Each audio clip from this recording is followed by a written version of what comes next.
सेवाकरी गौर भक्त वृंद हरे कृष्ण कृष्ण कृष्ण हरे हरे हरे राम राम राम हरे हरे वंदे अनंतभूतैश्वर्यं श्री चैतन्य महाप्रभु निजोप्यात् प्रसादाक्षात् भक्ति शास्त्र प्रवर्तका இந்த மங்களகரமான நிகழ்வுக்கு வருகை புரிந்துள்ள அனைத்து பக்தர்களுக்கும் என்னுடைய மனமார்ந்த நன்றி.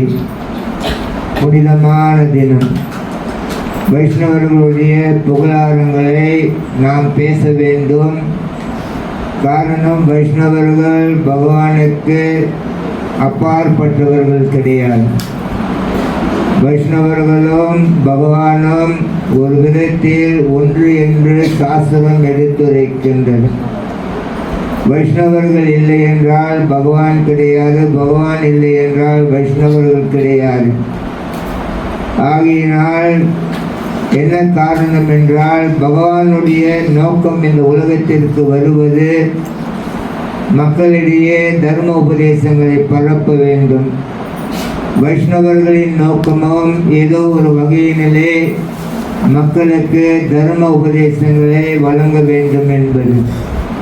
ஆகையினால் பகவானுடைய நோக்கம் தர்மம், வைஷ்ணவர்களுடைய நோக்கம் தர்மமாக இருப்பதினால் பகவானுக்கும் வைஷ்ணவர்களுக்கும் எந்த வித்தியாசம் கிடையாது என்று பகவானே எடுத்துரைக்கின்றார். பாண்டவர்கள் காமியக்கா வனத்தினிலே இருந்த பொழுது பகவான் அவர்களுடைய நலத்தை விசாரிப்பதற்காக போயிருந்தார் அங்கு. அப்பொழுது பகவான் பாண்டவர்கள் வனத்தினிலே படும் சிரமங்களை பார்த்து மன கஷ்டத்துடன் அர்ஜுனனிடம் கூறினார், நான் இந்த உங்களுடைய நிலையை பார்க்கும் பொழுதே எனக்கு மனம் மிக மிக கஷ்டமாக இருக்கின்றது. துரியோதனனை கொன்று விடலாம் போல் இருக்கின்றது என்று பகவான் ஆவேசத்துடன் பேசினார். அர்ஜுனன் பகவானுடைய லீலைகளை பேசி சாந்தப்படுத்தினார் அர்ஜுனன். அப்பொழுது கிருஷ்ண பகவான் சொன்னார், அர்ஜுனா, உனக்கும் எனக்கும் எந்த ஒரு வித்தியாசமும் கிடையாது. நான் உலகத்திற்கு வந்தது தர்மத்தை எடுத்துரைப்பதற்காக.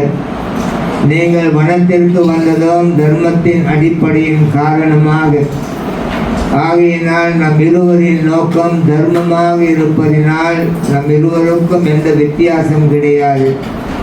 உன்னை யாரெல்லாம் புகழ்ந்து பேசுகின்றார்களோ அவர்கள் என்னை புகழ்கின்றார்கள். உன்னை யாரெல்லாம் இகழ்ந்து பேசுகின்றார்களோ அவர்கள் என்னை இகழ்கின்றார்கள். ஆகையினால் உனக்கும் எனக்கும் எந்த வித்தியாசம் கிடையாது என்று.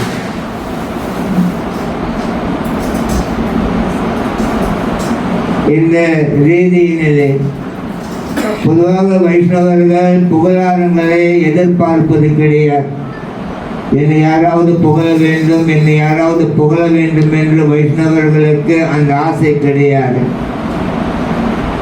காரணம், வைஷ்ணவர்களுக்கு தெரியும், கொஞ்சம் யாராவது நம்மை புகழ்ந்தார்கள் என்றால் படிப்படியாக மாயை நமக்குள் வந்துவிடும். நமக்கு தெரியாமலேயே அகங்காரம் வந்துவிடும். என்னை விட உயர்ந்தவன் வேறு யாரும் கிடையாது என்று. ஆகையினால் பொதுவாக வைஷ்ணவர்கள் புகழாரங்களை விரும்புவது கிடையாது. இருந்தாலும் நல்ல உயர்ந்த தூய வைஷ்ணவர் பக்தர்களை புகழ வேண்டும் என்று சாஸ்திரம் எடுத்துரைக்கின்றது. அப்படி வைஷ்ணவர்களை புகழும் பொழுது அந்த வைஷ்ணவர்கள் அந்த புகழாரங்களை தனக்கு என்று ஏற்றுக்கொள்ளாமல் அதை அவருடைய குருமாரர்களுக்கு அர்ப்பணிக்கின்றனர். அவர்களுடைய குருமாரர்களோ அதை பகவானுக்கு அர்ப்பணிக்கின்றனர். காரணம் என்ன? நல்ல உத்தமமான உயர்ந்த தூய பக்தன் வைஷ்ணவனுக்கு தெரியாம் எனக்கு இன்று இவ்வளவு நல்ல வைஷ்ணவ குணங்கள் இருக்கின்றது என்றால் அதற்கு காரணம் என்னுடைய குருநாதரின் கருணையினால் எனக்கு நல்ல வைஷ்ணவ குணங்கள் அமைந்திருக்கின்றது. பகவானுடைய காரணத்தினால் எனக்கு நல்ல வைஷ்ணவ குணங்கள் இருக்கின்றது என்று புரிந்து கொண்டு வைஷ்ணவர்களுக்கு கிடைக்கும் புகழாரங்கள் அனைத்தையும் வைஷ்ணவர்கள் தன்னுடைய குருவின் திருவடிக்கு அர்ப்பணிக்கின்றனர். பகவானுடைய திருவடிக்கு அர்ப்பணிக்கின்றார்கள்.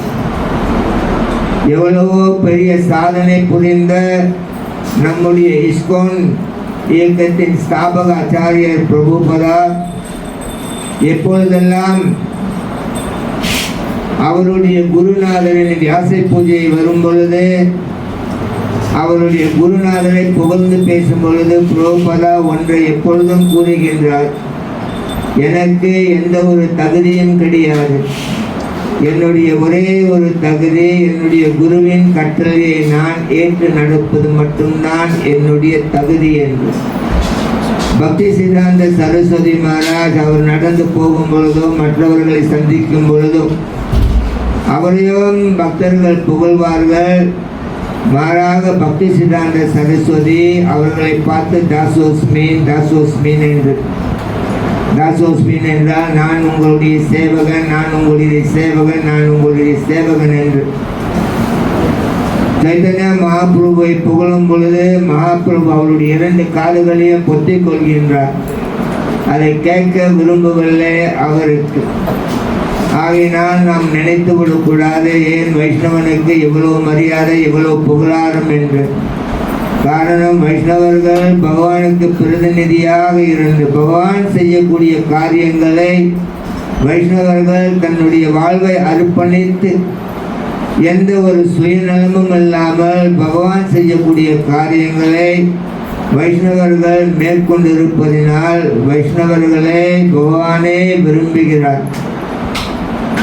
பகவான் சொல்லுகின்றார், யார் ஒருவன் என்னை விரும்புகின்றானோ அது பெரிய முக்கியத்துவம் கிடையாது, என்னுடைய பக்தனை விரும்புபவன் என்னுடைய பக்தன் என்று சொல்லுகின்றார். இந்த ரீதியிலே நாம் இன்று இங்கு அமர்ந்திருக்கின்றோம், தர்மத்தை கொஞ்சம் புரிந்திருக்கின்றோம், தர்மத்தின்படி வாழ வேண்டும் என்று ஆசைப்படுகின்றோம். அதற்கு காரணம் வைஷ்ணவர்களுடைய கருணை என்று நாம் என்றுமே மறந்துவிடக்கூடாது. வைஷ்ணவர்களின் கருணையினால் ஏதோ ஒரு வகையிலே நமக்கு இந்த இயக்கத்தில் வந்து தர்ம உபதேசங்களை காது கொடுத்து கேட்பதற்கும் அதை செயலாற்றுவதற்கும் நமக்கு வாய்ப்பு கிடைத்திருக்கின்றது.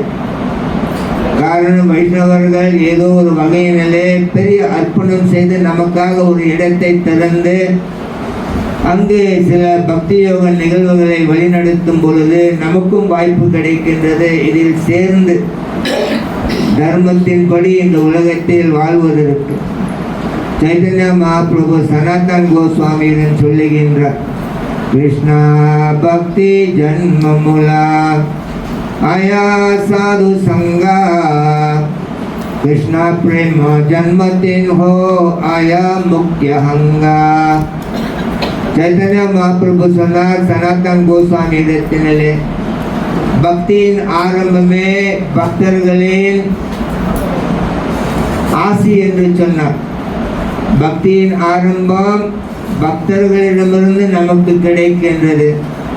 அந்த பக்தர்களின் உறவிலிருந்து பக்தியை செய்யும் பொழுது நமக்கு கிருஷ்ணனுடைய பிரேமம் கிடைக்கின்றது. அன்பு பிரேமம் கிடைத்தும் நாம் அந்த பக்தர்களின் உறவை விடாமல் தொடர்ந்து அந்த உறவினிலே இருக்க வேண்டும் என்று चैतन्य महाप्रभु சொல்லுகின்றார். गंगेरे परसा ओये पश्चिते पावान दर्शन पवित्र करो ए तुम्हारो घाट.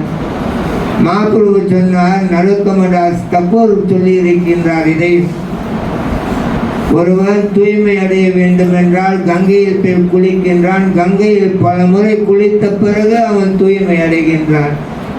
ஆனால் நல்லதொரு வைஷ்ணவரின் உறவு கிடைக்கும் பொழுது, ஒரு முறை நல்ல வைஷ்ணவனுடைய உறவு கிடைக்கும் பொழுது அவன் உடனே தூய்மை அடைகின்றான் என்று மாபிரபு சொல்லுகின்றார். பகவத் விதா பாகவதா தீர்த்தா பூதா ஸ்வயம் விபு தீர்த்தே குர்வந்தி தீர்த்தானி ஸ்வதாஸ்தேன கதா பிரிதா. ஸ்ரீமத் பாகவதத்தில் 1வது காந்தத்தில் 13வது அத்தியாயத்தில் 1வது காந்தத்தில் 10வது அத்தியாயத்தில் 13வது பதத்தினிலே யுதிஷ்டிர மகாராஜ் விதுரனை பற்றி எடுத்துரைக்கின்றார். திவ்ய தேசங்களெல்லாம் போய் வந்தார் விதுரன். அவர் வந்த பொழுது யுதிஷ்டிரன் மன்னன் அவருடைய திருப்பாதங்களை கழுவி விட்டு சொன்னார், விதுர மன்னனே, நீதான் எல்லா திவ்ய தேசம் என்று. பல இடங்களில் அவர் திவ்ய தேசம் போய் வருகின்றார். இங்கு பக்தனோ நீதான் அந்த திவ்ய தேசம் என்று அவரிடத்தில் அடைக்கலம் பெறுகின்றார். காரணம், நீ எப்பொழுதும் நெஞ்சினிலே பகவான் கிருஷ்ணனை மட்டும் நினைத்து கொண்டு பகவானையே உன் நெஞ்சில் தூக்கி கொண்டு சுத்தி கொண்டிருப்பதினால் நீதான் அகில திவ்ய தேசம் என்று சொல்லுகின்றார். தோம்னா சந்தாசித்தோ டாத்ரா துஸ்தரம் நிஸ்திதி சத்தம் கலி சத்துவம் அரப்பும்சம் கர்ணதாரா இவர்ணவா. ஸ்ரீமத் பாகவதத்தில் 1வது காந்தத்தில் 1வது அத்தியாயத்தில் 22வது பதத்தினிலே சௌனக ரிஷி சொல்லுகின்றார். சுத்த கோஸ்வாமியை பார்த்து சொல்லுகின்றார், தோம்னா சந்தாரித்தோ டாத்ரா துஸ்திரம் சத்தியம் கலம் கலி சத்துவம் அரப்பும்சம் கர்ணதாரம் வர்ணம். இந்த கலியுகத்தினிலே, கலியுகம் என்றால் அழிவு காலம், கலியுகத்தினிலே நீங்கள் எங்களை காப்பதற்காக கலியுகம் என்னும் பெரிய சமுத்திரம் கடல் இருக்கின்றது. எங்களுடைய உடல் அதனுடைய ஒரு கப்பலாக இருக்கின்றது. அந்த கப்பல் அந்த கலியுகம் என்னும் கடலிலிருந்து போய் கரை சேருவதற்கு நீங்கள் கப்பலோட்டியாக வந்திருக்கின்றீர்கள்.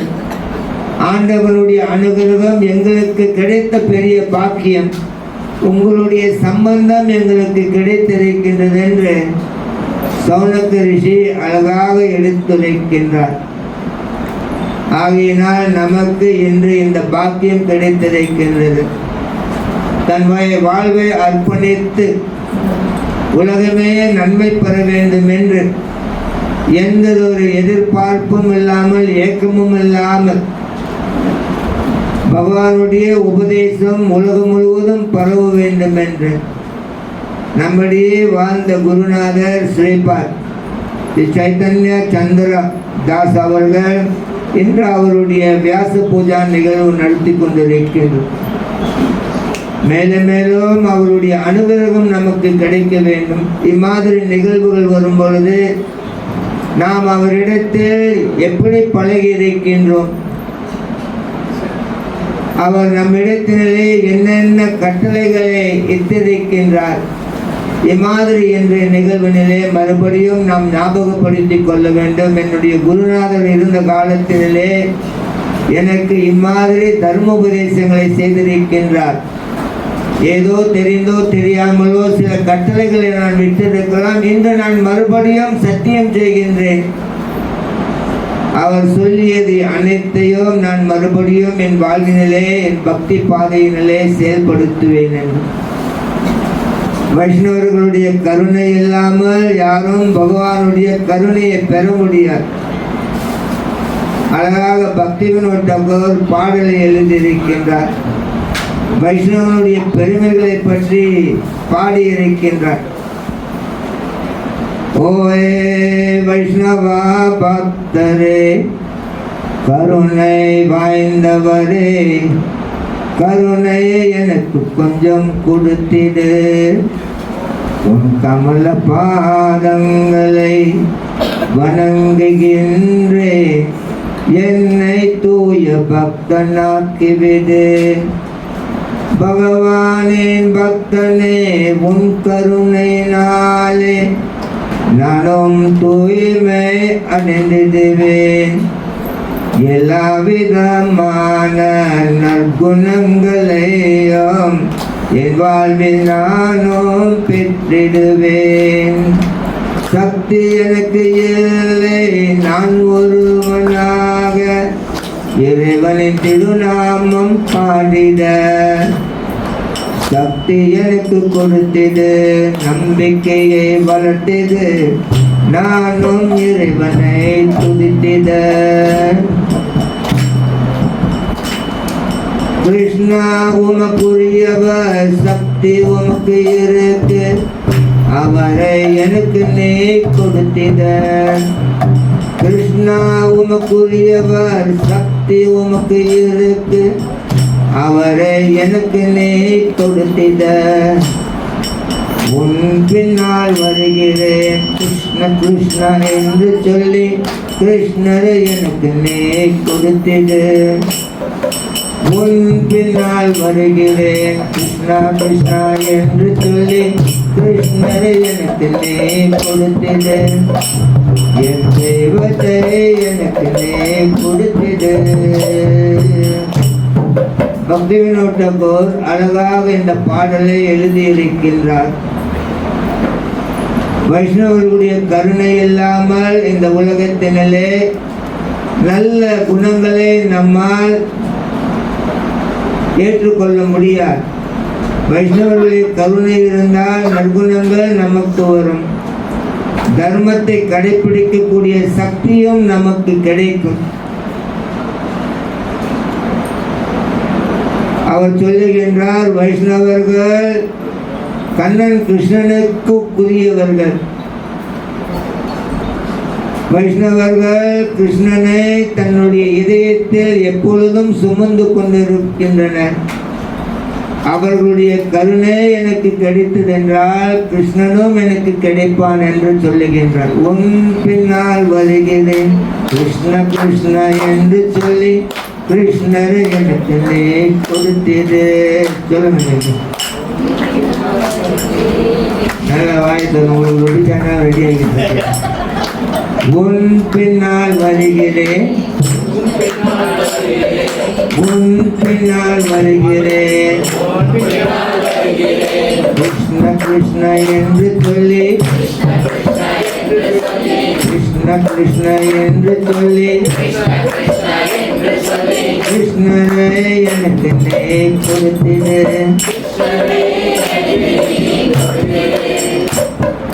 கிருஷ்ணரை எனக்கு நீ கொடுத்திடு. என் தெய்வத்தை எனக்கு நீ கொடுத்திடு.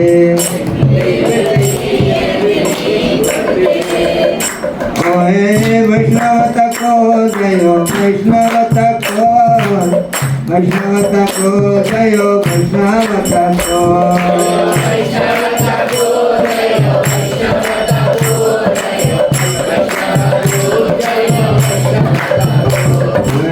वैष्णव तको जयो वैष्णव तको, वैष्णव तको जयो वैष्णव तको.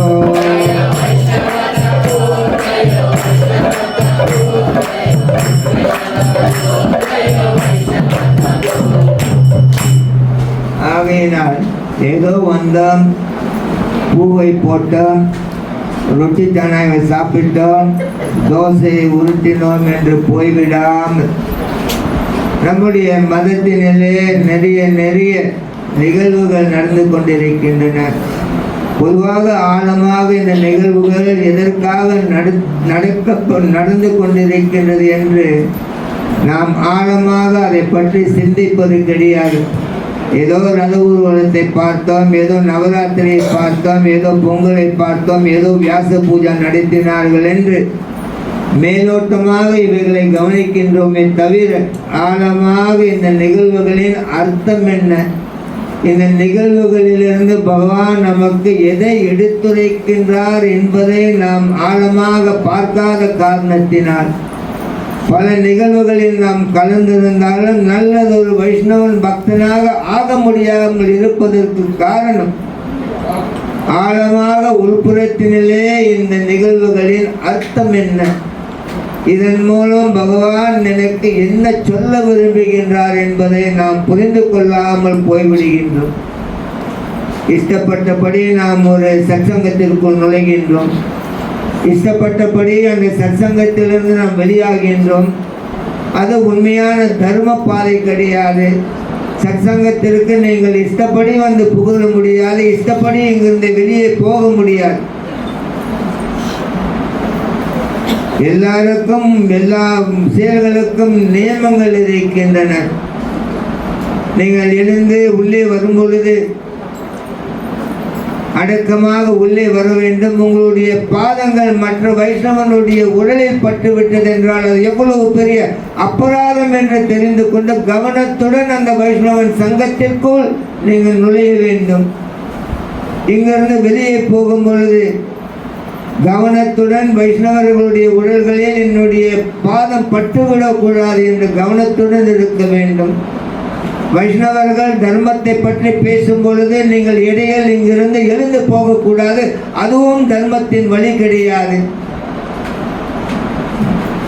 நைமிஷ்டன்ய வனத்தினிலே 88,000 சாதுக்கள் காத்திருக்கின்றார்கள். யாருக்காக? சுத்த கோஸ்வாமி வர வேண்டும் என்று காத்திருக்கின்றார்கள். அவர்கள் சொன்னார்கள், இது என்னுடைய கொடுப்புனை, நீங்கள் இங்கே வந்திருக்கின்றீர்கள் என்று கேள்வி கேட்கின்றார்கள். அவரிடத்திலே பூரினை பூரி கர்மானி சங்கம் தத்வா அதோச்சரா என்று. கலியுகத்தில் நிறைய மதங்கள் இருக்கின்றது, நிறைய வேதங்கள் இருக்கின்றது. மனிதர்களுக்கு இது எல்லாம் படித்து தெரிந்து கொள்ள நேரம் கிடையாது. ஆகையினால் இதன் சாரம் என்ன, ஒன்று சொல்லுங்கள் என்று கேட்கின்றார்கள். புரி யோகேஸ்வர கிருஷ்ணா தர்மன்ய பிரம்மன்ய தர்மவர்மனி ஸ்வம் கஷ்ணம் அதனோப்பேத்தோ தர்மக்கம் சரணம் கச்சாம். கிருஷ்ணம் இங்கிருந்த பொழுது தர்மம் எங்கிருந்தது. கிருஷ்ணன் இங்கிருந்து போனவுடன் தர்மமும் அவருடன் சேர்ந்து போய்விட்டது. ஆகையினால் இப்பொழுது தர்மம் எங்கே இருக்கின்றது என்று கேட்கின்றார்கள். அதற்கு சுதகோமி சுகோஸ்வாமி சொன்னார், முனையா சாது பிரிஸ்தோகம் பகவத்பீர் லோக மங்களம். இந்த லோக மங்களம் என்றால் உலகத்துக்கு இன்று மங்களம் ஏற்பட்டிருக்கின்றது. காரணம், நீங்கள் கேட்ட கேள்வி அனைத்தும் பகவானுக்கு சம்பந்தப்பட்ட கேள்வியாக இருப்பதினால் உலகத்திற்கே இது மங்களம் என்று சொன்னார். ஊர் கதைகளை பேசுவதனால் மங்களம் கிடையாது. அடுத்தவனுடைய கதைகளை பேசுவதன் மங்களம் கிடையாது. சொத்தப் யதினி ராஜேந்திரா நென்னிம் சாஸ்திரம் சகசா அப்ப சத்துவம் ஆத்ம தத்துவம் கிரியேசு கிரியா மேடினாம் என்று சுத்தகேவ கோஸ்வாமி சொல்லுகின்றார். ஆத்மம் தர்மம் தெரியாதவன் தான் அவன் பல மற்ற கதைகளை, கிருஷ்ணனுக்கு சம்பந்தமில்லாத கதைகளை பேசுவான். ஆத்ம தர்மம் தெரிந்தவன் கிருஷ்ணனுடைய கதைகளை மட்டும்தான் பேசுவான் என்று சொல்லுகின்றார். நீ கேட்ட கேள்விகள் அனைத்தும் உலகத்திற்கு மங்களம் உண்டாகும் என்று சொன்னார். ஆகையினால் நமக்கு இன்று இந்த அரிய வாய்ப்பு கிடைத்திருக்கின்றது. நம்முடைய குருநாதர் நமக்கு என்ன கட்டளையிட்டு போயிருக்கின்றார், அதை நான் சரியாக செய்திருக்கின்றேனா இல்லையா? செய்யவில்லை என்றால் மறுபடியும் இன்று நாம் சபதம் எடுக்க வேண்டும் குருவினிடத்தினிலே. குருநாதரே, என்னை மன்னித்து விடுங்கள், தயவு செய்து உங்களுடைய கருணை எனக்கு கொடுங்கள். நீங்கள் சொன்ன கட்டளை அனைத்தையும் நான் ஏற்று நடத்துவதற்கு. காரணம், குரு சாதாரண ஒரு மனிதன் கிடையாது. பகவானே இந்த உலகத்தினிலே 6 விதமாக வருகின்றார். மனிதர்களை இந்த உலக பிறப்பும் இறப்பும் என்னும் சம்சார கடலிலிருந்து கரை சேர்ப்பதற்கு பகவானே இங்கு வருகின்றார். ஒன்றாவது. இரண்டாவது, பகவான் திக்ஷா குருவாக வருகின்றார். தீர்த்தை கொடுக்கும் குருவாக இந்த உலகத்தில் பகவானே வருகின்றார்.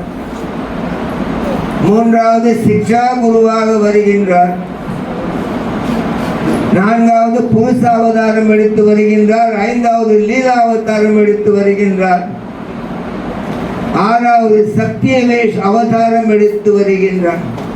கலை கலேர தர்ம கிருஷ்ண நாம சங்கீர்த்தான் கிருஷ்ண சக்தி வீணனை தாரா பிரவர்த்தான் என்று சொல்லப்படுகின்றது. கிருஷ்ணனுடைய சக்தி இல்லாமல் யாரும் யாரையும் இந்த உலகத்தில் நல்ல பக்தனாக மாற்ற முடியாது. பிரபுபாதா உலகம் முழுவதும் போய் எவ்வளவோ வைஷ்ணவர் பக்தர்களை உருவாக்கி இருக்கின்றார். வேதம் சொல்லுகின்றது அவர் சக்தி அவதாரம். கலி கலேர தர்ம கிருஷ்ண நாம சங்கீர்த்தான் கிருஷ்ண சக்தி நகி தாரா பிரவர்த்தன். ஆகையினால் குருவை சாதாரண மனிதன் என்று நாம் எடை போட்டு விடக்கூடாது. பகவானே அந்த ரூபத்தில் வந்திருக்கின்றார். நிர்தேகம் ஆத்யம் சுல்லபம் சுதுல்லபம் பிளவம் சுகல்வம் குரு கர்ணதாரம் மாயா அனுகுலேன வதேர்த்தியம் பூமான் பவத்பி நதரே சஹாத்மஹ. ஸ்ரீமத் பாகவதத்தில் 11வது கந்தத்தில் 20வது அத்தியாயத்தில் 17வது பதத்தில் எடுத்துரைக்கப்பட்டிருக்கின்றது. மனிதனுடைய பிறப்பு சாதாரண பிறப்பு கிடையாது. எவ்வளோ பிறப்புகள் இருக்கின்றன. மனிதன் 4 விதமாக இந்த உலகத்தில் பிறக்கின்றான். ஜராயு என்ற ஒரு விதத்தில் பிறக்கின்றான். அண்டஜா என்று இன்னொரு விதத்தில் பிறக்கின்றான். சுவேதஜா என்ற இன்னொரு பிறப்பில் பிறக்கின்றான் விதமாக. உட்பஜா என்ற இன்னொரு விதத்தில் மனிதர்கள் பிறப்பு இருக்கின்றார்கள் இந்த உலகத்திலே. ஒரு விதத்தினிலே இந்த உலகத்தில் பிறந்த ஜீவன்கள் ஒரு விதத்தினிலே தாயின் கருவிலிருந்து வருகின்றார்கள். மனிதர்கள் நாய் பூனையெல்லாம் பார்த்தோம் என்றால் தாயின் கருவிலிருந்து ஒரு ஜீவன் பிறக்கின்றது. அண்டஜா என்றால் முட்டையிலிருந்து சில ஜீவன்கள் பிறக்கின்றன. கோழி முட்டை நாம் சொல்லுகின்றோம், ஈட்டி முட்டை என்று சொல்லுகின்றோம், குருவி முட்டை என்று முட்டையிலிருந்து சில ஜீவன்கள் பிறக்கின்றன. சுவேதஜா என்றால் மனிதனுடைய உடல் வேர்வையிலிருந்து சில ஜீவன்கள் பிறக்கின்றன. கொசு வேர்வையிலிருந்து பிறக்கின்றது, மூட்டை பூச்சி வேர்வையிலிருந்து பிறக்கின்றது. உட்பஜா என்ற கடைசி நிலை மனிதன் விதையிலிருந்து இன்னொரு ஜீவன் பிறக்கின்றார்கள். இந்த உலகத்தினர் மரம் செடிகள் எல்லாம் விதையிலிருந்து பிறந்திருக்கின்றன. ஜலஜா நவ லக்ஷானி ஸ்தாவர லக்ஷ விம்சதி கிரமயோ ருத்ர சுப்கேக பக்ஷினாம் ராத்து லட்சணம் திரிம்சா லக்ஷானி பசுவா சத்தூர் லக்ஷானி மானுஷா என்று பத்ம புராணம் எடுத்துரைக்கின்றது. 84 லட்சம் பிறவிகள் இருக்கின்றன இந்த உலகத்தினிலே. 9 லட்சம் பிறவிகள் நீரில் வாழ்ந்து கொண்டிருக்கின்றன. 20 லட்சம் பிறவிகள் செடிகளாகவும் மரங்களாகவும் இருக்கின்றன. 11 லட்சம் பிறவிகள் பூச்சி புழுக்களாக இருக்கின்றன. 10 லட்சம் பிறவிகள் பறவைகளாக இருக்கின்றன. 30 லட்சம் பிறவிகள் உலகத்தினிலே 4 கால் மிருகங்களாக இருக்கின்றன. 4 லட்சம் மனிதர்களாக இருக்கின்றார்கள். 84 லட்சம் பிறவிகளை நாம் தாண்டி வந்திருக்கின்றோம். நாம் இந்த மனித வாழ்வை சரியாக பயன்படுத்தாமல் போய்விட்டோம் என்றால் மறுபடியும் ஜலஜா நவ லட்சானி நீரில் மீனாக பிறக்கக்கூடிய வாய்ப்பு கிடைக்கும் நமக்கு. இந்த மனித பிறவியை நாம் சரியாக பயன்படுத்தாமல் போய்விட்டோம் என்றால் பூச்சி புழுக்களாக பிறக்க வேண்டும், பறவைகளாக பிறக்க வேண்டும், 4 கால் மிருகங்களாக பிறக்க வேண்டும். பிறவி கடுத்த பிறவி இந்த உலகத்தினிலே பிறந்து நாம் துன்பம் அடையக்கூடிய நிலை ஏற்படும். ஆகையினால் இந்த பெரிய ஆபத்திலிருந்து அடுத்தடுத்து பிறவி எடுக்கும் ஆபத்திலிருந்து தப்ப வேண்டும் என்றால் கண்ணனுடைய ஆண்டவனுடைய அனுகிரகம் வேண்டும். ஆண்டவனுடைய அனுகிரகம் வேண்டும் என்றால் ஆண்டவனுடைய தூய பக்தனுடைய அனுகிரகம் நமக்கு வேண்டும். அதுதான் ஸ்ரீமத் பாகவதத்தில் 11வது கந்தத்தில் 20வது அத்தியாயத்தில் 17வது பதத்திலே எடுத்துரைக்கப்படுகின்றது. நிர்தேகம் ஆட்யம் சுல்லபம் சுதுல்லபம் பிளவாம் குரு சுகல்பம் என்று. அப்படி என்றால் மனித பிறப்பு கிடைப்பதற்கு மிக மிக அரிது. மனித பிறப்பு தற்காலிகமாக இருந்தாலும் இங்கு யாருமே கொடி கட்டி நிரந்தரமாக வாழப்போவது கிடையாது. திமிரு பிடித்தவன் ஆணவம் பிடித்தவன் தான் நெஞ்சை தட்டி பேசுவான், என்னை விட பெரியவன் கிடையாது என்று. ஆண்டவனுக்கு மரியாதை கொடுக்க தெரியாத இந்த நாயும் பூனையும் எருமமாடும் இந்த மனித ஜீவன்கள் தான் ஆண்டவனையே எதிர்த்து நிற்பார்கள். ஆண்டவனுடைய அனுகிரகம் கிடைத்தவர்கள் சாந்தமாக அடக்கத்தோடு பணிவோடு இந்த உலகத்தில் எப்படி வாழ வேண்டும் என்று அவர்களுக்கு தெரியும். அவர்களுக்கு தெரியும், என் வாழ்வை வழிநடத்த எனக்கு ஒரு நல்ல ஒரு குரு தேவைப்படுகின்றார் என்று. பாகவதம் சொல்லுகின்றது, மனித பிறப்பு தற்காலிகமாக இருந்தால் நல்லது ஒரு நீண்ட நிரந்தரமான ஒரு பலனை இந்த மனித பிறவி கொடுக்க முடியும். இந்த உடல் பெரிய கடலுக்கு சமம், இந்த உலகம் பெரிய கடலுக்கு சமம். மனிதனுடைய உடலோ நல்ல கப்பலுக்கு சமம். அந்த அந்த அந்த கடலில் பிரயாணம் செய்வதற்கு உங்களுக்கு நல்ல கப்பல் வேண்டும். இந்த உலகம் கடலுக்கு சமம், மனிதனின் உடலோ நல்ல கப்பலுக்கு சமம். அந்த கப்பலை வழிநடத்த ஓட்டி போக உனக்கு நல்லதொரு கப்பல் ஓட்டி வேண்டும். அதுதான் குருநாதர் என்று வேதம் சொல்லுகின்றது. உனக்கு கடல் போல் இந்த உலகம் இருக்கின்றது, நல்ல மனித உடல் என்னும் கப்பல் இருக்கின்றது. இந்த கடலை கடந்து கரை சேருவதற்கு உனக்கு நல்லதொரு கப்பல் ஓட்டி வேண்டும். அது குரு உங்களுக்கு வந்திருக்கின்றால் கண்ணனின் அனுகிரகத்தினால். இப்பொழுது கப்பல் இருக்கின்றது, கடல் இருக்கின்றது, நல்ல கப்பல் ஓட்டி இருக்கின்றான். சாதகமான காத்தடித்தது என்றால் நீ சேர வேண்டிய இடம் சுலபமாக சேர வேண்டும். அந்த சாதகமான காத்து பகவானுடைய தர்மோபதேசம் தான் சாதகமான காற்று. பாகவதம் சொல்லுகின்றது, எதையெல்லாம் இருந்து நீ பயன்படுத்தாமல் போய்விட்டாய் என்றால் நல்ல கப்பலோட்டி நல்ல சாதகமான காத்திருந்து அந்த கடல் பிறப்பும் இறப்பும் என்னும் கடலிலிருந்து கரை சேர நீ தவறிவிட்டாய் என்றால் நீ உன்னையே கொன்று கொண்டிருக்கின்றாய் என்று வேதம் சொல்லுகின்றது. நான் தரேன் ஆத்ம சாவா, அப்படி என்றால் ஆத்மாவை நீயே கொன்று கொண்டிருக்கின்றாய் என்று. இந்த வாய்ப்பு நமக்கு கிடைத்திருக்கின்றது. இந்த பிறப்பும் இறப்பும் என்னும் சம்சார கடலிலிருந்து போய் கரை சேருவதற்கான இந்த வாய்ப்பு நமக்கு கிடைத்திருக்கின்றது. பகவானே இந்த உலகத்திற்கு வருகின்றார். நாம் பெரிய அறிவாளி என்று யாரும் நினைத்து விடக்கூடாது. காரணம், படைப்பிலேயே பிரம்மா உனக்கு அறிவில்லாமல் படைத்து விட்டார் இந்த உலகத்திலே. ஸ்ரீமத் பாகவதம் 3வது காண்டம் 20வது அத்தியாயம் 18வது பதத்தினிலே அழகாக சொல்லப்படுகின்றது. சாசர்ஜா சாயாய வித்யம் பஞ்ச பர்வானம் ஆகிரதா தாமிஸ்ரம் அந்த தாமிஸ்ரம் தமோ மோகோ மகாதமா என்று பிரம்மா நம்மை படைத்த பொழுது நம்மளை முட்டாளாக இந்த உலகத்திற்கு படைத்திருக்கின்றார். காரணம் என்ன? அறிவாளிகள் இந்த சத்து மலேசியா அநியாயம் நடக்கும் இடத்தினிலே வாழ வேண்டும் என்றால் நீ முட்டாளாக இருக்க வேண்டும். அறிவாளிகள் இருக்க மாட்டார்கள் இந்த இடத்திலே. ஏன்னா முழுக்க காலையிலிருந்து இரவு வரை இவன் அதர்மத்தை பற்றி தான் பேசுகின்றான், அதர்மத்தை பற்றி தான் வழி நடத்துகின்றான். ஆகையினால் இந்த மூடத்தனமான இந்த இடத்தினிலே வாழ்வதற்கு நீ முட்டாளாக இருக்க வேண்டும். அறிவாளி யாரும் இங்கே வரமாட்டார்கள். அப்ப பிரம்மா படைப்பினிலே 1வது 5 விதமான மூலத்தை உனக்கு புகற்றி இருக்கின்றார். இங்கு வருவதற்கு முன்பே ஒன்று உள்புறத்தினிலே பொறாமையை வைத்து பிரம்மா அனுப்பியிருக்கின்றார். நீ நல்லா மொத்திக்கிட்டு நீயே சண்டை போட்டுக்கிட்டு ஒரு நண்டு மேலுக்கு போது அதை கீழே பிடிச்சிக்கிட்டு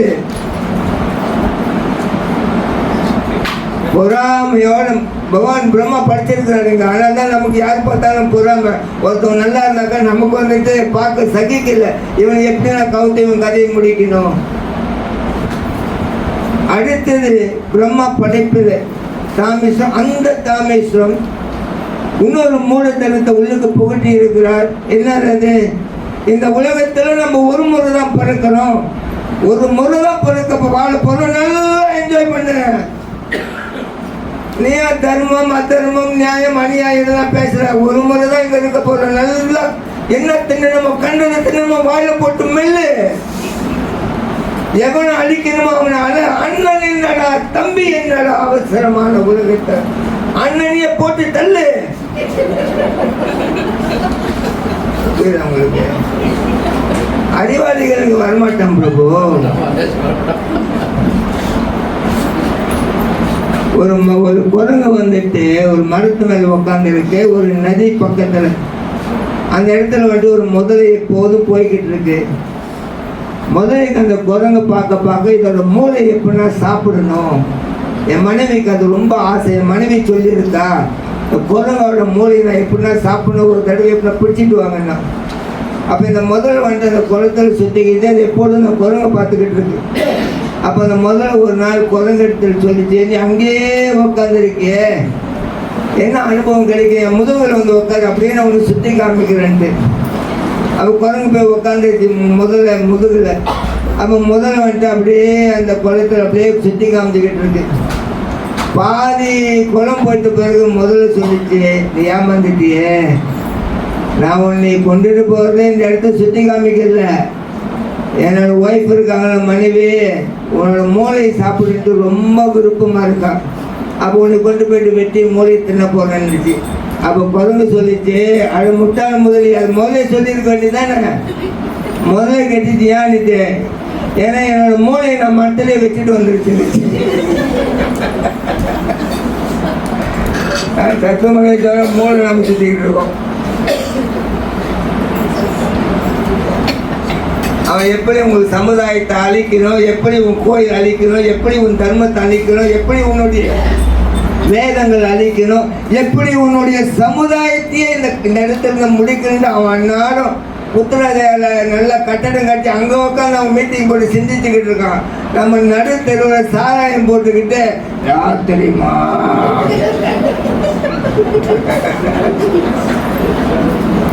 பாவம் பிள்ளைகளுடைய கதைலாம் என்ன ஆக போகுதுன்னு தெரியல.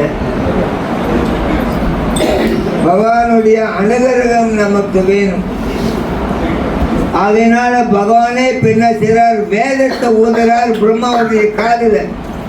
ஜன்மாரி யஸ்ய யதா நோயாட் இதரதாவ் சார்தாவ் அபிக்யா ஸ்வரார் தேனே பிரம்மா ஹிருதயோ ஆதிகவயோ மூயந்தி யத் சூரயः தேஜோ வாரி யதா மிருணிமயோ யாத்ராத்ரி சார்கோ மிருஷா தாம்னா ஸ்வம்னா சதா நிரஸ்தாத் குஹாக்கம் சத்யம் பரம் தீமஹி.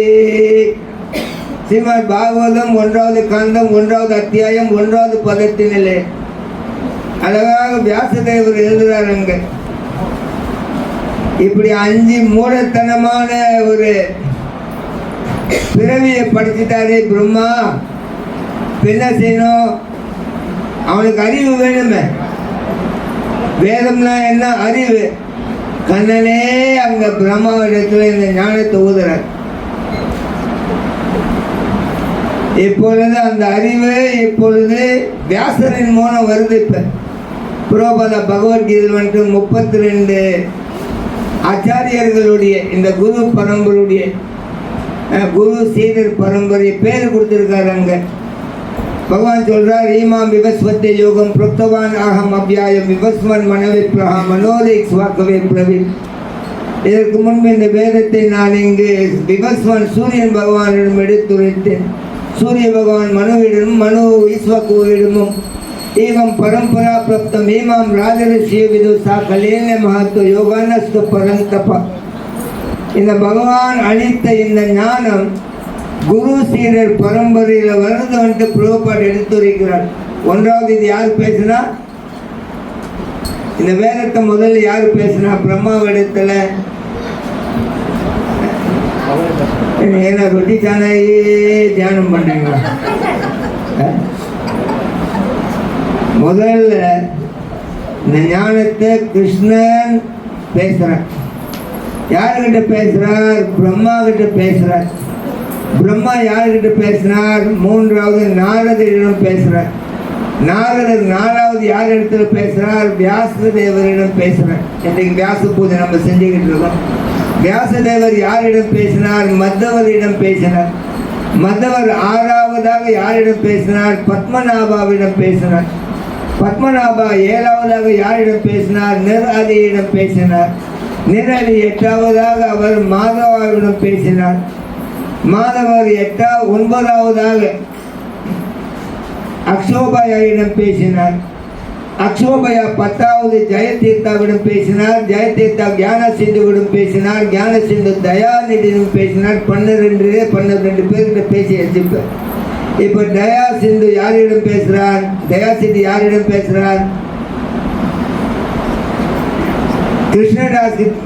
தயாநிதி இப்பொழுது வந்துட்டு ஜெயதீர்த்தா, ஞான சிந்து, தயாநிதி, அடுத்து ராஜேந்திரவிடம் பேசுகிறார். ராஜேந்திர இப்பொழுது ஜெயதர்மாவிடம் பேசுகிறார். ஜெயதர்மா புருஷோத்தமனிடம் பேசுகிறார். புருஷோத்தம பிரம்மண்ய தீர்த்தாவிடம் பேசுகிறார். பிரம்மண்ய தீர்த்தா வியாச தீர்த்தாவிடம் பேசினார். வியாச தீர்த்தா இப்பொழுது மாதவேந்திரபுரியிடம் பேசினார். மாதவேந்திரபுரி ஈஸ்வரபுரியிடம் பேசினார். ஈஸ்வரபுரி இப்பொழுது லட்சுமிபதி மாதவேந்திரியிடம் பேசினார். மாதவேந்திரபுரி ஈஸ்வரபுரியிடம் பேசினார். ஈஸ்வரபுரி சைத்தன்ய மகாபிரபுவிடம் பேசினார். சைத்தன்ய மகாபிரபு ரூபாவிடம் பேசினார். ரூபா ரகுநாதரிடம் பேசினார். ரகுநாதர் கிருஷ்ணராசியிடம் பேசினார். கிருஷ்ணதாசர் நரோத்தமவிடம் பேசினார். நரோத்தமர் விஸ்வநாத் சக்கரவர்த்தியிடம் பேசுகின்றார். விஸ்வநாத் சக்கரவர்த்தி பலதேவ் வித்யபூஷணம் ஜெகநாத் தாஸ் பாபுஜியிடம் பேசுகின்றார். ஜெகநாத் தாஸ் பாபுஜி பக்தி வினோத் தாக்கூரிடம் பேசுகின்றார். பக்தி வினோத் தாக்கூர் இதே ஞானத்தை கோகிஷோர் தாஸ் பாபுஜியிடம் பேசுகின்றார். கோகிஷோர் தாஸ் பாபுஜி பக்தி சித்தாந்த சரஸ்வதி மகாராஜிடம் பேசுகின்றார். பக்தி சித்தாந்த சரஸ்வதி மகாராஜ் ஆசா பக்தி வேதாந்த சுவாமி பிரபுபாதாவிடம் பேசுகின்றார். பிரபுபாதா அவர் கோகிஷோர் தாஸ் பாபுஜியிடம் பேசியிருக்கிறார். கோவிந்தா மகாராஜிடம் பேசியிருக்கிறார். கோவிந்த் மகாராஜ் அவருடைய சீடர். இன்று நாம் வியாச பூஜை செய்து கொண்டிருக்கும் ஸ்ரீபா சைத்தன்ய சரண்தாசிவிடம் அவருடைய குரு கோவிந்த மகாராஜ் பேசியிருக்கின்றார். கோர் மகாராஜ் எங்கிருந்து கேட்டார்? பிரபுபாதாவிடம் கேட்டிருக்கிறார். ஆகையினால் ஏவம் பரம்புரம் என்று சங்கிலி குரு சீடர் சங்கிலி தொடர்பில் இந்த ஞானம் வந்து கொண்டிருக்கின்றது. ஆகையினால் பகவான் சொல்லுகின்றார், ஒரு குருவை போய் தேடி என்று. ஸ்ரேயான் திரவியா மயா யக்யா ஞான யக்யா பரந்தப சர்வ கர்மகிரம் பார்வா ஞானம் சமீபஸ்யத்தை என்று 4வது அத்தியாயத்தில் 33வது பதத்தில் பகவான் எடுத்துரைக்கின்றார். அர்ஜுனா, இந்த உலகத்தில் எல்லாமே ஞானத்துக்குள் அடங்கி இருக்கின்றது. Everything is within the knowledge. ஞானம் அறிவுடன் எல்லாத்தையும் செய்ய சொல்றார். சமைக்கணும்னா உனக்கு சமைக்கக்கூடிய அறிவு இருக்கணும். அப்போ நல்லா சமைக்க தெரியும். பாடணும்னா பாடக்கூடிய அறிவு இருக்கணும். நல்லா பாட முடியும். எதை செய்தாலும் நமக்கு அதில் உள்ள அறிவு இருந்தாலும் அது தெரிந்திருந்தாலும் நம்ம சரியாக செய்ய முடியும். அதனால் பகவான் சொல்கிறார், உலகத்தில் யஜ்யம் இந்த தியாகங்களை செய்யாமல் மனிதன் இருக்க முடியாது. அந்த தியாகங்களை அறிவோடு செய்ய சொல்கிறார். கல்யாணம் பண்ணுற எப்படி அறிவோடு நீ கல்யாணம் பண்ணணும். பிள்ளையை பெற்று வளர்க்க போமா, எப்படி பிள்ளையை பெற்று எப்படி வளர்க்கணும். ஒரு நாட்டை நீ ஆட்சி புரிய எப்படி அதை அறிவோடு செய்யணும் அப்படின்ட்டு பகவான் எல்லாத்தையும் அறிவோடு செய்ய சொல்கிறார். பிறகு சொல்கிறார் 4:34 தக்கடி பிரணிபாத்தின பரிபிரஷ்ன சேவையா உப்படி சந்தித்த ஞானம் ஞானினா தத்துவ தரிசனம். ஒரு நல்ல அதிகாரபூர்வமான ஆன்மீக குருவை நாடி அவருக்கு தொண்டு செய்து இந்த ஞானத்தை நீ பெற்றுக்கோள். அவர் உனக்கு இந்த ஞானத்தை கொடுக்க முடியும். காரணம் அவர் இந்த ஞானத்தை பார்த்திருக்கின்றார் என்று. யக்ஞாத்மான புனர்மோகம் ஈவாம் யாசிசி பாண்டவா ஏன பூத்தானி அசிஸ்தேனி ரிக்ஷமே ஆத்மனி அதோமயி என்று 4வது அத்தியாயத்தில் 35வது பதத்தில் பகவான் சொல்லுகின்றார். யார் ஒருவர் நல்லதொரு அதிகாரபூர்வமான குருவினிடத்தில் இந்த ஞானத்தை பெற்றிருக்கின்றானோ அவன் மறுபடியும் இந்த அறியாண்மை மூலத்தனமான இந்த உலகத்துக்கு திரும்ப மாட்டான் என்று அவர் சொல்லுகின்றார். ஆகையினால்தான் நமக்கு இந்த நிகழ்வு மிக மிக முக்கியமான நிகழ்வு. இன்று நாம் வியாச பூஜை என்ற நிகழ்வு செய்கின்றோம். காரணம், பகவான் பிரம்மாவிடம் பேசுகிறது ஒரு வேதம். அது எப்போது பேசப்பட்டது? 155 ட்ரில்லியன் 18 பில்லியன் வருடத்திற்கு முன்பு பேசப்பட்டது. பிரம்மாவை படைத்த பொழுது பகவான் அந்த வேதத்தை பேசினார். இதைவிட பழமையான ஞானம் உலகத்தில் ஒன்றும் கிடையாது. இஸ்லாம் மதம் 1600 வருடம் கொண்டது. கிறிஸ்துவ மதம் 1800 மதம் கொண்டது. புத்தர் மதம் 2000 வருடம் கொண்டது. ஆனால் நம்முடைய மதமோ 155 ட்ரில்லியன் 18 பில்லியன் வந்தது. பிரம்மாவை படைத்த பொழுது ஆண்டவன் பேசினார் அந்த வேதத்தை. ஆனால் கலியுகத்தில் நாம் இதையெல்லாம் புரிந்து கொள்ள முடியாது என்ற காரணத்தினால் வியாசதேவர் கருணை கொண்டு இந்த ஒரு வேதத்தை நாம் புரிந்து கொள்ள வேண்டும் என்பதற்காக அந்த ஒரு வேதத்தை 4 வேதமாக பிரிக்கிறார். ரிக்வேதம், யஜுர்வேதம், சமவேதம், அதர்வ வேதம். பிறகு இன்னும் மனிதர்கள் இதை புரிந்து கொள்ள முடியாது. கலியுகம் வரப்போகின்றது என்று துவாபர யுகம் கடைசி நிலை அவருக்கு தெரிகின்றது. கலியுகம் வரப்போகின்றது.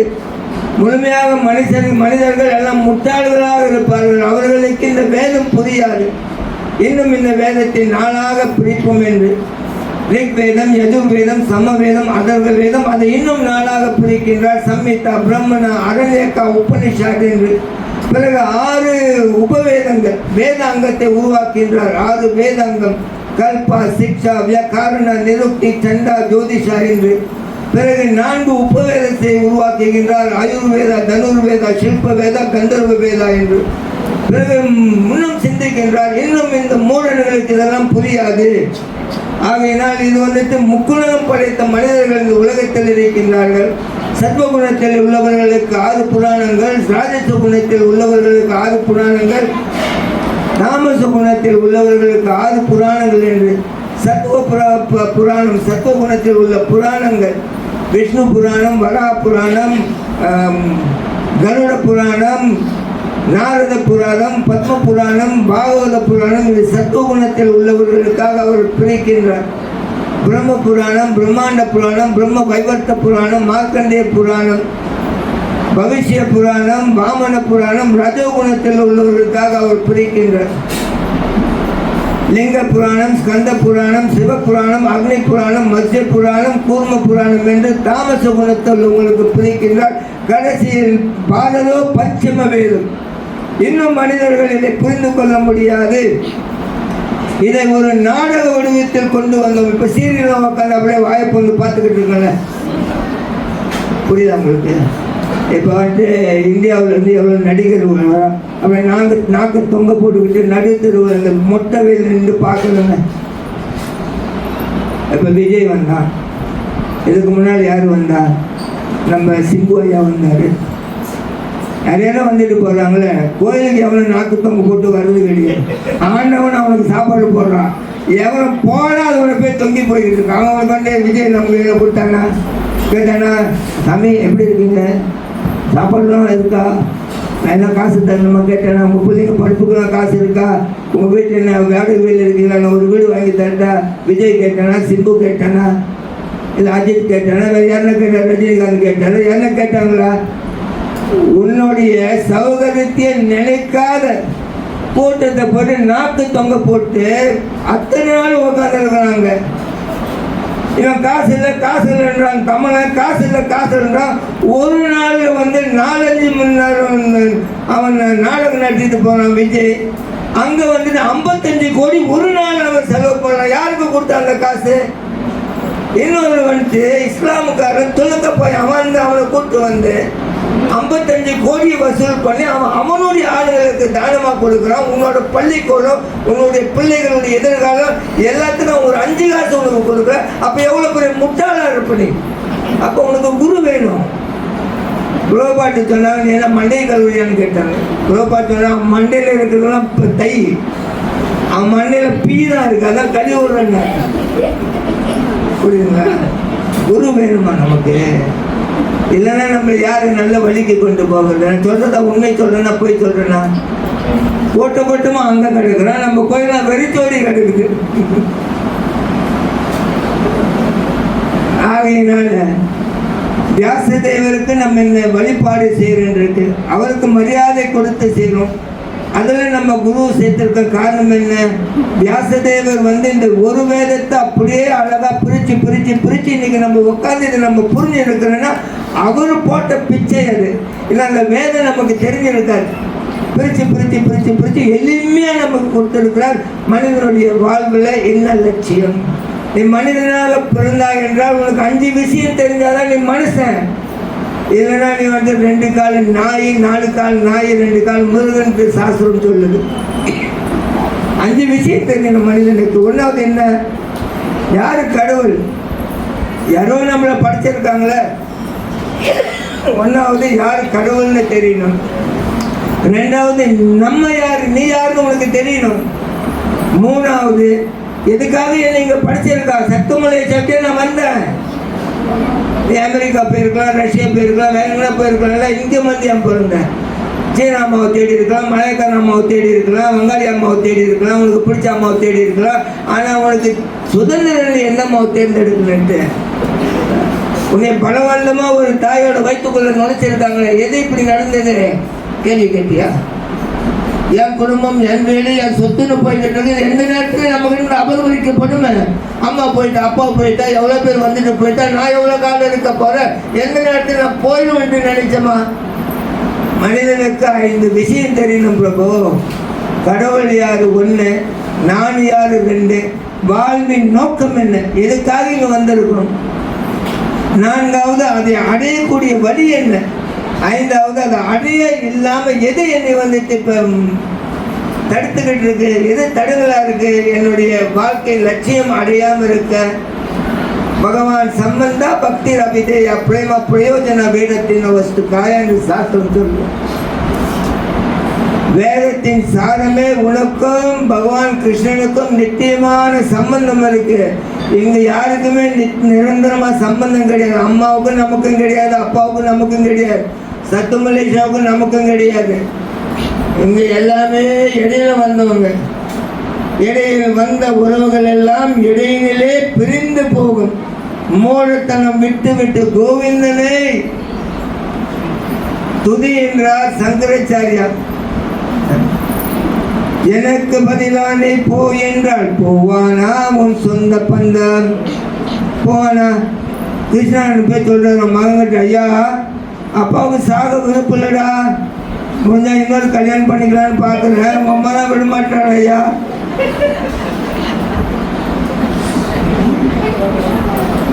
ஐயா எம்மா வந்துட்டாண்டா, எனக்கு பதில் நீ போனாக்கா உன் மகன் போவானா? உன் மகன் என்ன சொல்லுவான் பிரபு? வாய் பொத்திட்டு முதல்ல கிளம்பு. எந்த பிள்ளை சொல்ல போகுது சொல்லுவாங்க நம்ம உங்க பிள்ளை, அம்மா பெற்ற வளர்த்த தாயே, தாய் இல்லாமல் நான் இல்லை. ஒன்றும் கிடையாது, ஒன்றும் கிடையாது. தமிழ்நாட்டுக்கு ஒரு பாட்டு அனுப்பி விட்டுருக்கேன் என்னுடைய ஒர்க் ஷாப் குரூப்பில். என் கதைதான் உன் கதையோ, உன் கதைதான் என் கதையோ. 2 ஃப்ரெண்ட்ஸ் மீட் பண்ணுறா, 2 பேர் தான் கல்யாணம் பண்ணி ப்ராப்ளமே. இவங்கள்ட்ட வரா, எனக்கு என்ன ஒன்று தீர்வு சொல்லு. அப்போ அந்த பொண்ணு சொல்கிறா, என் கதைதான் உன் கதையோ, உன் கதைதான் என் கதையோ, பாதையில் மாற்றமில்லை, பயணத்தில் தான் ஏமாற்றம். ஒன்றுமே கிடையாது பிரபுங்க. எல்லா பேரும் ஹெட்ஃபோனை பிடிச்சி அதுலேயே உட்காந்துருக்கோம். பாருங்க, இதை பார்த்துக்கிட்டு இருந்தாக்க நமக்கு நிம்மதி வந்துடுமா?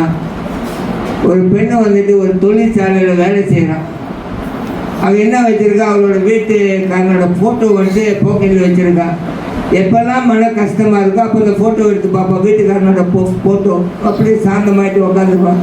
ஒரு தடவை ஃபெக்டரியில் வந்துட்டு அந்த முதலாளி ஏசிட்டான் அவனை, எருமானா ஒழுங்காக இங்கே வேலை செய்ய, ஏன் இங்கே வந்து சனியை மாதிரி என்னுடைய நேரத்தை வீணடியே ரொம்ப ஏசிட்டான். அந்த பொண்ணு அழுதுகிட்டே வந்து அந்த வீட்டுக்காரனோட ஃபோட்டோ எடுத்து பார்த்துட்டு கண்ணால் தொடச்சி மறுபடியும் ஃபோட்டோ வச்சிருச்சு. அதை கூட்டாளி கேட்டுச்சு, இப்படி ஏசுனா நீ அழுத, அப்புறம் வீட்டுக்காரனோட ஃபோட்டோ பார்த்துட்டு அழுகல நீ பார்த்துட்டு ஹெப்பியாக இருக்கு யாருன்னு கேட்டான். உங்கள் வீட்டுக்காரர் மேலே அவ்வளோ பாசமானிட்டு.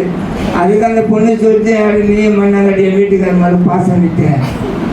எப்பெல்லாம் மன கஷ்டமாக இருக்கு, அவன் பேசுனால என்னை ரொம்ப இதை பேசுனால அவமானப்படுத்தினால என் வீட்டுக்காரனோட ஃபோட்டோ பார்த்தேன், இவனோட அவன் பரவாயில்ல.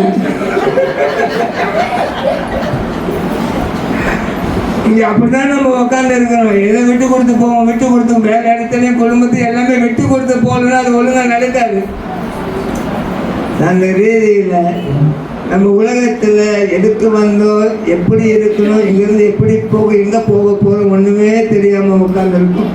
அசத்தோ மா சக்கம்மா தமாசிமா ஜோதிர்கமாய மிருத்துமாம் அமிர்தம் கமாய சாஸ்திரம் சொல்லுது. அசத்தோம் அசத்கமா. இந்த வந்துட்டு தற்காலிகமான உலகத்தில் இருக்காத நிரந்தரமான உலகத்துக்கு போகும். தமாசிமா ஜோதிர் கம்மா முட்டாள்தனமான உலகத்தில் இருக்காத அறிவு நிறைந்த இடத்துக்கு போ. மிருத்தியமாம் அமிர்தம் கமாய. ஏன் நீ பிறந்து செத்து ஏன் ஒரு நாடகம் போடுறீங்க? அம்மா போயிட்டீங்க.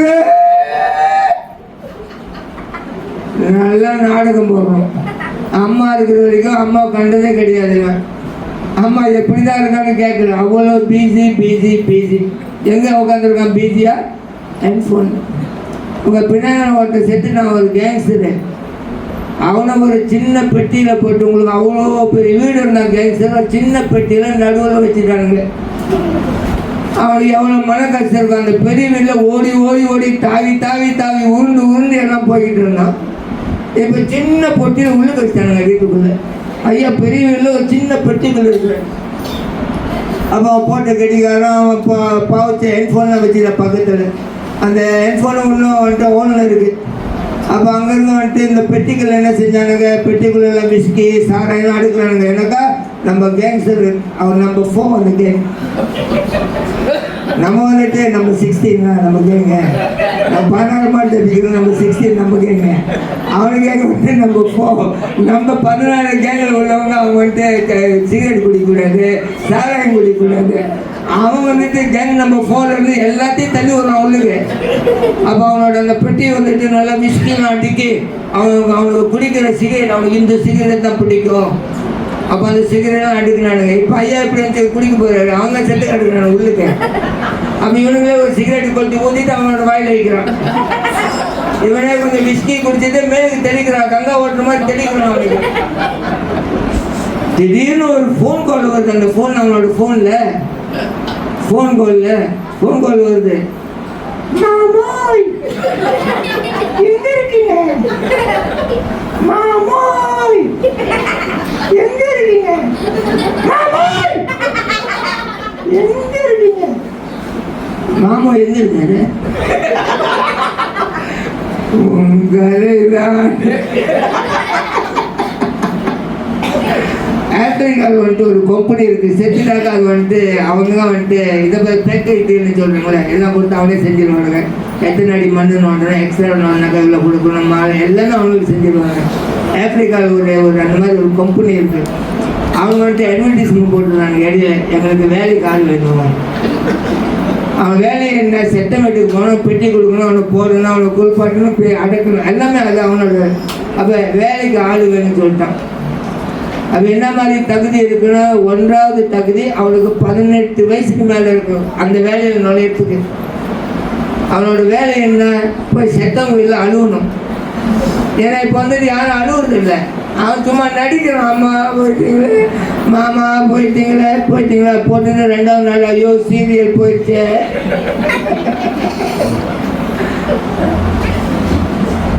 அப்போ 18 வயசுக்கு மேலே இருக்கணும். இன்னொரு தகுதி அவனுக்கு நல்லா அழுவு தெரியணும். அவன் ஒண்டியா அழுவு தெரியணும் நல்லா. பிறகு கூட்டத்தோடு உட்காந்து அவனுக்கு அழுவு தெரியணும். அடுத்தது சனிக்கிழமை ஞாயிற்றுக்கிழமை கூட வேலை செய்யணும். ஏன்னா எவனா மண்டை போட்டுருவான் அன்னைக்கு கூட. அடுத்தது அவனுக்கு ஓவர் டைம் இருக்குது. அடுத்து வந்துட்டு அவுட் ஸ்டேஷன். இங்கேருந்து ஜோரில் செஞ்சுட்டானா இங்கேருந்து நீ போகணும். இப்போ அழுகிறதுக்கே வந்துட்டு இப்போ வந்துட்டு பணம் கொடுத்து தான் வச்சுருக்கோம். எங்கே இருக்குது அன்பு? ஏன்னா அன்பு வந்துட்டு பகவான் கிருஷ்ணன் இடத்துல வருது. அங்கேருந்து தான் வருது. அங்கே தான் அஸ்தி வரும். அதையே நீ வெட்டி தள்ளிட்டு அப்போ அங்கேருந்து வர கொடுப்பேன். ஆகையினால் இன்றைய தினம் நல்ல தினம். என்ன தினம் என்று நம்முடைய குருநாதரின் வியாச பூஜை தினம். வியாசருக்கு பிரதிநிதியாக இருந்து அவர் இந்த காரியத்தை செய்திருப்பதினால் அவரை நாம் இந்த புகழ்ந்து என்று பாடி அவருடைய புகழாரங்களை பேசுகின்ற தினம். ஆகையினால் வந்த நீங்கள் அனைவரும் ரொட்டி சாணாய் சாப்பிட்டு அதுலேயே ஞாபகத்தோடு போயிடாதீங்க. போனால் அப்படிதான் ரொட்டி சாணாய் போட்டால் போனால் அப்படிதான் நம்ம எனக்கு இதான் பிரச்சனை. என்ன சொல்ல என்ன நம்ம ஞாபகம் வைக்கணுமோ அதெல்லாம் மறந்துடும். சரிங்களா? எது முக்கியமான என்ன சொன்னேன்? அவன் அதான் ஞாபகம் வச்சிருப்பான், மாமோ என்ன வியாச பூஜா மறந்துடுவான். ஆகிய சிரமம் பாராமல் இந்த நிகழ்வுக்கு உண்டு. உங்கள் அனைவருக்கும் என்னுடைய மனமார்ந்த நன்றி. மேன்மேலும் மென்மேலும் நீங்கள் வைஷ்ணவர்களுடைய உறவுகளை ஏற்றுக்கொண்டு வாழ்வை நல்ல செம்மைப்படுத்தி அறிவுடன் இந்த சத்து மலேசியாவில் வாழ்ந்து கண்ணனுடைய திருவடி சேர வேண்டும் என்று நான் பிரார்த்தனை செய்து கொண்டேன். பல்லாண்டு பல்லாண்டு பல்லாயிரத்தாண்டு பல கோடி 100,000 மல்லாண்டத்தின் தோல் மணிவண்ணாவன் சேவடி செவ்வி திருக்காப்பு அடியவனோடும் நின்னோடும் பிரிவின்றி 1000 பல்லாண்டு வடிவாய் நின்வளமார்பில் வாழும் மங்கையும் பல்லாண்டு வடிவாய் ஜோதியும் வல்துறையும் சுடர் ஆலியம் பல்லாண்டு படைப்போர் பொக்கும் முழங்கும் அப்பாஞ்சஜன்யமும் பல்லாண்டு நெய்யிடை நல்லதோர் சோறும் நெய்தமும் அத்தானி சேவகமும் கை அடையறுக்க காதுக்கு குண்டலமும் கழுத்துக்கு ஊனோடும் மெய்யிடை நல்லதோர் சாந்தமும் தந்தெனக்கு வெள்ளுயிர் ஆர்க்க வல்ல பையுடை நாகை பகை கொடியானுக்கு நான் பல்லாண்டு வாழுவேன். கண்ணா, எனக்கு உடுத்துவதற்கு நல்ல உடை கொடுத்தாய், உடலை அலங்காரம் செய்வதற்கு நல்ல ஆபரணங்களை கொடுத்தாய், உடல் நாட்டமடிக்காமதற்கு நல்ல வாசனை திரவியங்களை கொடுத்தாய், உடலை பேணி காப்பதற்கு நல்ல உணவு கொடுத்தாய், கெட்டவனாக இருந்த என் நல்லவனாக மாற்றினாய். உணவு வெறும் சோறு கொடுக்காமல் சுவை சுவையாக எனக்கு கொடுத்திருக்கின்றாய். நீ கறி கொடுத்திருக்கின்றாய், நசிலமா கொடுத்திருக்கின்றாய், நீ கோமி கொடுத்திருக்கின்றாய், இட்லி கொடுத்திருக்கின்றாய், தோசை கொடுத்திருக்கின்றாய், ரொடிஜானை கொடுத்திருக்கின்றாய், பீஸா கொடுத்திருக்கின்றாய். இவைகளுக்கெல்லாம் பல்லாண்டு நீ நல்லா வாழ் கண்ணா, நீ நல்லா வாழ் கண்ணா, நீ நல்லா வாழ் கண்ணா. கண்ணா, ஒன்று மட்டும் மறந்துடாது, நல்லா வாழும் பொழுது என்னை பக்கத்தில் வச்சுக்கோ. எங்களுக்கெல்லாம் ஆசைகள் அர்த்தம் கிடையாது, எங்களுக்கு தெரியும். அதான் எங்கேருந்து வருது, நம்ம ஓட்டுற காரு, நம்ம பாவிக்கிற துணி, நம்ம பிரயாணம் செய்கிற டிக்கெட்டு எல்லாமே எங்கேருந்து வருது? கண்ணன் கொடுக்குறார் நமக்கு. ஆகையினால கண்ணன் நல்லா இருந்தாலும் நம்ம நல்லா இருக்க முடியும். அவர்கிட்ட பணம் இருக்குன்னு உங்களுக்கு டிக்கெட் வாங்கி கொடுக்க. அதனால் ஆழ்வார் சொல்கிறாரு, பொதுவாக எல்லாம் கோயிலுக்கு போனால் நான் நல்லா இருக்கணும் விரும்புவா. ஒரு வீட்டில் அப்பா அம்மா நல்லா இருந்தால் தான் பிள்ளைங்க நல்லா இருக்க முடியும். ஆகையினால பித்தாகம் அசிய ஜகத்துவம் மாத்தாடா தப்பித்தாமகம், பகவான் தான் நம்முடைய அனைத்தும் இந்த உலகத்தில். அப்பா தாத்தா பாட்டி உலக படைப்பு மெயின்டைன் எல்லாமே பகவான் தான். ஆகையினால பகவான் நீ நீடோடி வாழணும். அப்படி நீ இருக்கும் பொழுது என்னையும் உனக்குள்ள சேர்த்துக்கும், நானும் அதோடு சேர்ந்து அனுபவிக்கணும்னு சொல்லிட்டேன். ஹரே கிருஷ்ணா. जय श्रील प्रभुपाद की जय. जय होलिनेस श्रीपाद चैतन्य चरणदास व्यास पूजा महामहोत्सव की जय. निताय गौर ब्रह्मानंदे.